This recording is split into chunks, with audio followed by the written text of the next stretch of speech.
ассалому алайкум дӯстон, хуш омадем ба шабакаи мо. Дар навори имрӯза оиди беҳтарин ва тозатарин хабарҳо аз ҷаҳони ММА гап мезанем.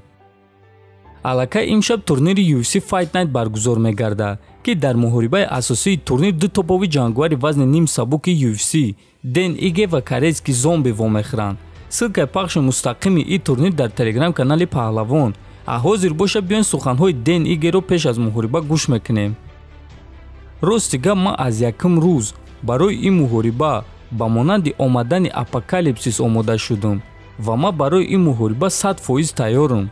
рақиби ман дар бисёр муҳорибаҳои калон ва сахт иштирок кардааст, аммо ман дар ҳақиқат боварӣ дорам, ки байни қувваи ман ва қувваи рақибони пешинаи ӯ фарқияти хеле калон аст. ман бо як зарба метавонам, ки рақибро ба нокаут рой кунам.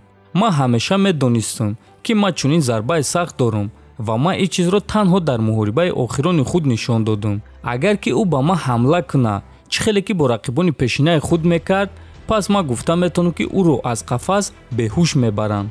моро муҳориба не, моро ҷанг интизор аст ва ин ғалабаи яктарафа мешавад, чунки ман хеле хуб барои ин муҳориба тайёрам ва кори худро ба анҷом мерасонам, гуфтааст Иге.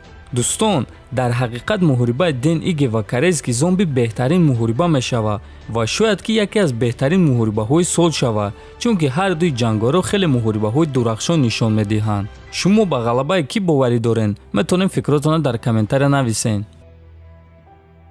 ҷангвари бебохти UFC дар вазни 61 кг Умар Нурмагомедов гуфт, ки дар UFC дар вазни худ бо киҳо муҳориба гузарондан мехоҳад. ман ният дорам, ки бо Алҷемин Стерлинг ва бо ҳамаи ҷангварони вазни худ вохӯрам. ман ин чизро сидқан мехоҳам. маҳз барои мерос дар ин вазн ҷангварони хуб бисёранд. масалан Тиҷей Дилашов, Жозе Альдо ҳозир бо кори Сентхаген хуб баромад карда истодааст. барои ҳамин ман бо ҳамаи онҳо вохӯрдан ва худро санҷидан мехоҳам. ҳозир ман осеб дорам, аммо то моҳи декабр ман кӯшиш мекунам, ки ба қафас баргардам. имсол не, вале соли дигар ман умедворам, ки ба ман рақибони машҳур медиҳанд, гуфтааст Нурмагомедов. хотиррасон мекунам, ки Умар Нурмагомедов рекорди бебоғ 13-0 дорад ва ӯ дар ташкилоти UFC ҳозирашда танҳо як муҳориба бар зидди Сергей Морозов гузаронда пирӯз шудааст. баъди ин муҳориба Умар зонуи худро ҷарроҳӣ кард ва акнун худро барқарор карда истодааст ва чӣ хеле ки худи ӯ қайд кард, то охири сол нияти ба қафас баргаштан дорад. чемпиони UFC дар вазни нимёна Камаруддин Усман оиди Конор Макгрегор ва мушкилиҳои ӯ фикроша баён кард. биён суханҳои Усманро гӯш мекунем.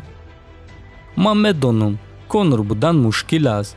медонам, ки ин кори душвор аст. ман чемпионам ва медонам, ки чемпион будан ҳозир чанд қадар мушкил аст. аммо тасаввур кардан наметавонам, ки Конор худро чӣ гуна ҳис мекунад. шояд ки барои ӯ хеле мушкил аст, аммо ӯ ягон кор кардан наметавонад. одамо туро пас мезананд. онҳо танҳо ин имкониятро интизоранд, то ки суханҳои баъди худро ба суруғаи ту гӯянд. албатта ки ту маблағ ва дигар чизҳо дорӣ, аммо туро дар муҳорибаи гузаштаат ба нокаут рой карда буданд ва дар 5 муҳорибаи охирони худ танҳо як маротиба ғолиб шудагӣ. акнун одамо бо ин чизҳо туро пас мезананд ва чунин зиндагӣ кардан душвор аст, гуфтааст Усман.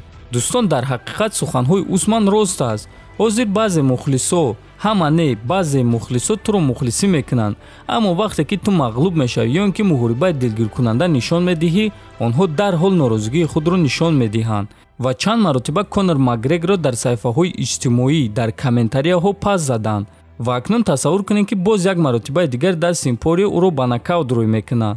мухлисо дастовардҳои ӯро фаромӯш мекунанд ва танҳо оиди мағлубиятҳои ӯ гап заданро сар мекунанд.